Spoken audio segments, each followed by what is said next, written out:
দেখি আজকে ফ্রিজটা পরিষ্কার করবো। কি সে বাবা, ফ্রিজের কি অবস্থা, পুরো বরফ জমে। আমার মেয়ে আবার আইসক্রিম বানিয়ে রেখে দিয়েছে, দেখো অবস্থা দেখো। তোমার পরিষ্কার করতে করতে আজকে আমার দিনটা পুরো শেষ, বুঝতে পেরেছি।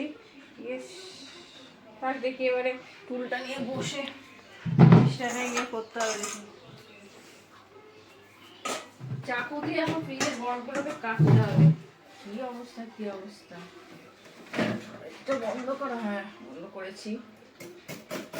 এই রোববারের আমার এই কাজ, হ্যাঁ সারাদিন কাজ আমার আর শেষ হয় না।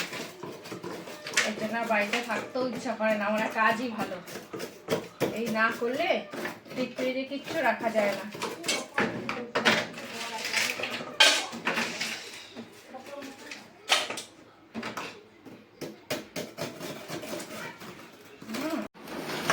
এরকম ভাবে দেখো, ডিপ ফ্রিজ থেকে কত বরফ বার করেছি, এরকম ভাবে হয়।